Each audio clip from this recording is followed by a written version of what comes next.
오늘도 살아계셔서 우리의 예배를 받으시는 하나님 아버지, 오늘은 하나님께서 우리에게 선물로 주신 2023년 네 번째 주일입니다. 오늘 하루도 아무런 의미 없이 그냥 던져진 것이 아니라 우리를 사랑하시는 하나님 아버지께서 선물로 주신 하루임을 기억합니다. 오늘 하루도 우리를 사랑하신 하나님 아버지의 사랑과 은혜를 풍성히 누릴 수 있는 하나님의 사랑받는 자녀들이 되게 하여 주옵소서. 예배를 통해서 우리 아버지이신 하나님의 성품을 닮아가게 하시고 우리의 창조주이신 주님의 뜻을 펼쳐갈 수 있게 하여 주옵소서. 예배하는 가운데 우리가 어떤 존재인지 우리의 정체성을 깨닫게 하시고 그로 말미암아 세상 속에서 새로운 힘으로 살아갈 수 있는 담대함을 얻게 하여 주옵소서. 새로운 한 해가 시작되었지만 아무런 기대나 설렘을 갖지 못하는 수많은 이들이 있습니다. 건강의 문제로, 경제적인 문제로, 그리고 여러 가지 말할 수 없는 어려움들로 아픔과 슬픔 가운데 있는 이들이 있습니다. 무엇을 기대할 수도 없고 새로운 것을 소망할 수조차 없는 이들에게 주님의 위로를 주시옵소서. 세상을 이처럼 사랑하사 독생자를 주신 하나님의 마음을 우리도 품게 하셔서 세상을 향하신 주님의 아픈 마음을 우리도 공감하는 예배가 되게 하여 주옵소서. 오늘 하나님을 대면하는 예배를 통해서 주님의 자녀들이 새로운 힘을 얻게 하여 주시고 우리 주 하나님을 닮아가게 하시며 예수 그리스도께서 주시는 은혜와 성령께서 주시는 위로와 회복을 누리게 하여 주옵소서. 이 세상 속에 살아가고 있지만 우리의 삶 속에, 인생 속에 예수 그리스도가 중심 되시고 우리의 인생 끝날까지 주님께서 우리와 함께 하시고 우리 인생의 마지막 날에 잘했다 칭찬하실 주님을 기대하며 담대하게 이 땅 위에서 살아가게 하여 주옵소서. 함께 모여 예배할 수 없는 주님의 자녀들을 불쌍히 여겨 주옵소서. 병상에서 예배하는 이들과 혼자 조용히 온라인으로 예배하거나 홀로 말씀과 기도로 예배하는 이들에게 크신 은혜와 평강을 주옵소서.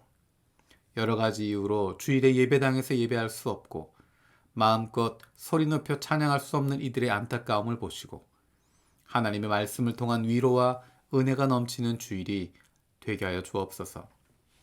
설교자들의 입술을 지켜주옵소서. 하나님의 마음을 알고 그 안타까움으로 말씀을 전하게 하시고 설교자는 십자가 뒤에 사라지게 하시고 오직 예수님만 나타나는 설교가 되게 하여 주옵소서. 우리의 귀를 열어주시고 마음을 열어주옵소서. 오늘은 설날 명절입니다.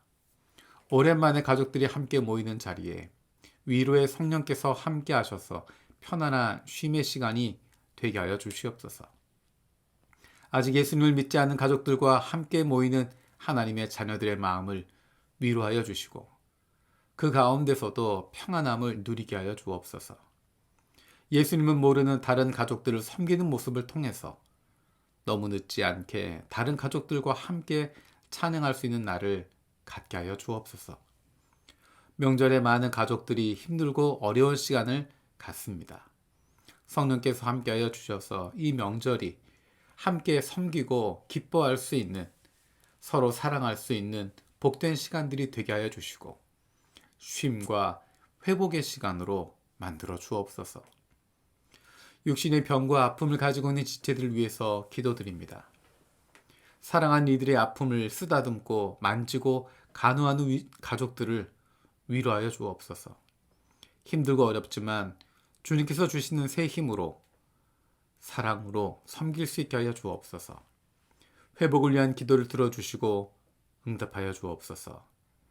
함께 기도한 가족들의 위로하여 주시고 이러한 육신의 연약함으로 인하여 가족이 하나가 되고 하나님께로 가까이 나아갈 수 있는 기회가 되게 하여 주옵소서.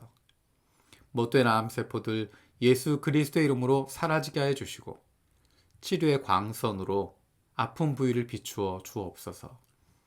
예수 그리스도의 치료의 손길로 안수하여 주시고 새로운 세포들이 소생하게 하여 주시옵소서. 기도로 세계 품기 중국의 서남 지역 소수민족을 기억하며 기도합니다.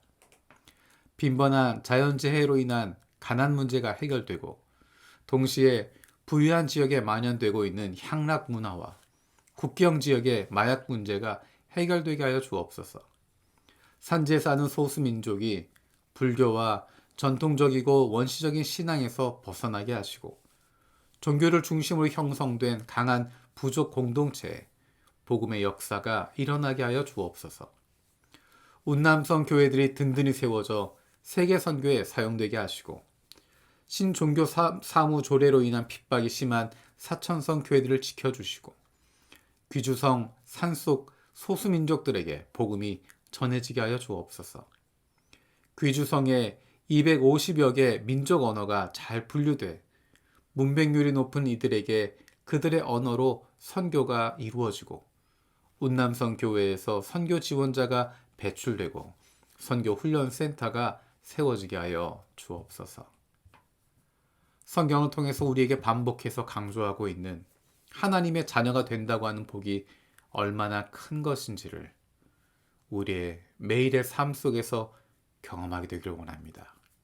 하나님께서 먼저 우리에게 오셔서 우리를 자녀라 일컬어 주셔서 우리가 하나님의 자녀가 되었는데 그래서 예배할 자격을 얻게 되었는데 그것이 얼마나 큰 의미가 있는 것인지 얼마나 감사한 것인지를 깨달을 수 있게 하여 주옵소서. 감사드리고 예수님의 이름으로 기도드립니다. 아멘. 오늘 마음을 여는 말씀은 마태복음 2장 13절에서 23절입니다. 박사들이 돌아간 뒤에 주님의 천사가 꿈에 요셉에게 나타나서 말하였다. 헤롯이 아기를 찾아서 죽이려고 하니 일어나서 아기와 그 어머니를 데리고 이집트로 피신하여라. 그리고 내가 너에게 말해줄 때까지 거기에 있어라. 요셉이 일어나서 밤사이에 아기와 그 어머니를 데리고 이집트로 피신하여 헤롯이 죽을 때까지 거기에 있었다. 이것은 주님께서 예언자를 시켜서 말씀하신 바 내가 이집트에서 내 아들을 불러냈다 하신 말씀을 이루시려는 것이었다. 헤롯은 박사들에게 속은 것을 알고 몹시 노하였다. 그는 사람을 보내어 그 박사들에게 알아본 때를 기준으로 베들레헴과 그 가까운 온 지역에 사는 2살짜리로부터 그 아래의 산의 아이를 모조리 죽였다. 이리하여 예언자 예레미야를 시켜서 하신 말씀이 이루어졌다. 라마에서 소리가 들려왔다. 울부짖으며 크게 슬피 우는 소리다. 라헬이 자식들을 잃고 우는데 자식들이 없어졌으므로 위로를 받으려 하지 않았다. 헤롯이 죽은 뒤에 주님의 천사가 이집트에 있는 요셉에게 꿈에 나타나서 말하였다. 일어나서 아기와 그 어머니를 데리고 이스라엘 땅으로 가거라. 그 아기의 목숨을 노리던 자들이 죽었다. 요셉이 일어나서 아기와 그 어머니를 데리고 이스라엘 땅으로 들어왔다. 그러나 요셉은 아켈라오가 그 아버지 헤롯을 이어서 유대 지방의 왕이 되었다는 말을 듣고 그곳으로 가기를 두려워하였다. 그는 꿈의 지시를 받고 갈릴리 지방으로 물러가서 나사렛이라는 동네로 가서 살았다. 이리하여 예언자들을 시켜 말씀하신 바 그는 나사렛 사람이라고 불릴 것이다 하신 말씀이 이루어졌다. 아멘. 주님께서 가르쳐 주신 기도로 마치겠습니다. 하늘에 계신 우리 아버지, 아버지의 이름을 거룩하게 하시며 아버지의 나라가 오게 하시며 아버지의 뜻이 하늘에서와 같이 땅에서도 이루어지게 하소서. 오늘 우리에게 일용할 양식을 주시고 우리가 우리에게 잘못한 사람을 용서해 준 것 같이 우리 죄를 용서해 주시고 우리를 시험에 빠지지 않게 하시고 악에서 구하소서. 나라와 권능과 영광이 영원히 아버지의 것입니다. 아멘.